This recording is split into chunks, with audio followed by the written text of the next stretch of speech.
இன்று புதிதாக ஊடுருவிக்கிற நோய் எல்லா இடங்களிலும், பாடசாலைகளிலும், வீட்டிலும் பிறந்த நாள் கொண்டாட்டம். எல்லாருமே பிறந்த நாள் கொண்டாட்டம், பிறந்த நாள் கொண்டாட்டம், பிறந்த நாள் கொண்டாட்டம், ஹாப்பி பர்த்டே, ஹாப்பி பர்த்டே. ஏன்? யாருடைய கலாச்சாரம் இது? நான் அதாவது பிறந்த நாள் வாழ்த்து தெரிவிக்கிறேன், பிறந்த நாள் வாழ்த்து தெரிவிக்கிறேன். நீ உனக்கு 60 வருடம் வாழ்க்கை அல்லாஹ் தந்திருக்கிறான், அதிலே 50 வருடம் 30 வருடம் போய்விட்டது என்றால் எப்படி சந்தோஷப்படுவது? எப்படி சந்தோஷப்படுவது? இன்னும் சில நொடிகள், சில நாட்கள் இருக்கிறது மரணிப்பதற்கு. நான் அல்லாஹ்வை நெருங்க வேண்டுமே, இபாதத் செய்ய வேண்டுமே என்று கவலைப்படுவதற்கு பதிலாக சந்தோஷமான மகிழ்ச்சியான பிறந்த நாள் என்று எப்படி கொண்டாடுவது?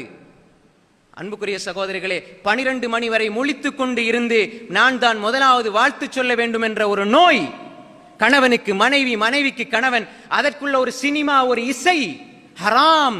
50 பேர் உங்கள் ஸ்டேட்டஸை பார்ப்பார்கள் என்றால், 60 பேர் பார்ப்பார்கள் என்றால், அந்த இசையை கேட்பார்கள் என்றால், நாளை மறுமையில் அல்லாஹுக்கு முன்னால் அவர்கள் வருவார்கள். யா அல்லாஹ், இந்த பாவத்தை செய்வதற்கு, இந்த சினிமாவை கேட்பதற்கு, இந்த இசையை கேட்பதற்கு இவன்தான் காரணம் என்று அல்லாஹ்விடத்திலே அவர்கள் சொல்லுவார்கள்.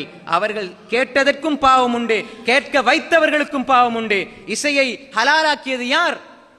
நீங்க ஸ்டேட்டஸ்ல போடுவீங்க, ஒரு ஆள் பார்ப்பாங்களா, 100 பேர் பார்ப்பாங்களா? எல்லாருடைய பாவத்தையும் நீங்கள் சுமந்து கொள்வீர்களே.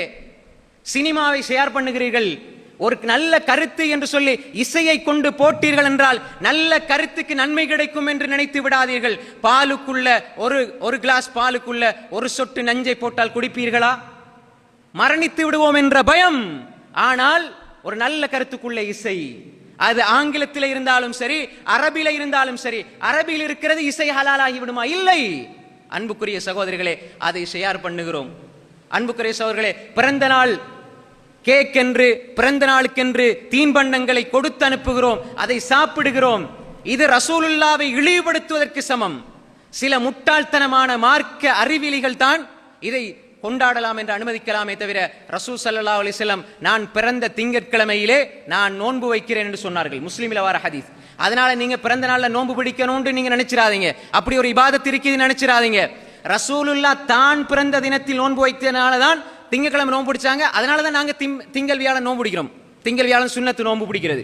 அதனால தான் ரசூலுல்லாஹ் பிறந்தனால, அவங்க பிடிச்சதுனால அது சுன்னத்து. நாங்க பிறந்த நாள்ல நோன்பு பிடிக்கணும், அது ஒரு சுன்னத்து நினைச்சிராதீங்க. ஆனால் தான் பிறந்த தினத்தில் ரசூலுல்லாஹ் பசித்திருந்து நோன்பு பிடிக்க நீங்க கேக் வெட்டி கொண்டாடுகிறீர்கள் என்றால் உங்களோட பிறந்த தினத்தை எவ்வளவு கேவலமான ஒரு நிலை.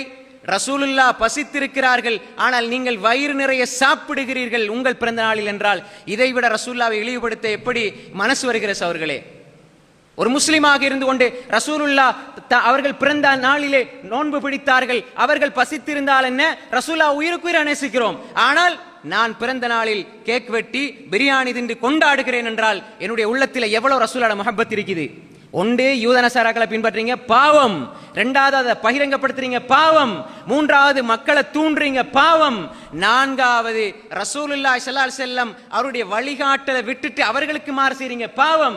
அஞ்சாவது, ரசூலுல்லாஹ் நோன்பு பிடிச்சாங்க என்று சொல்கிற பொழுது நீங்க வயிறு நிறைய சாப்பிடுறீங்க, ரசூலுல்லாஹ் இழிவுபடுத்துறீங்களே, இது ஒரு பாவம்.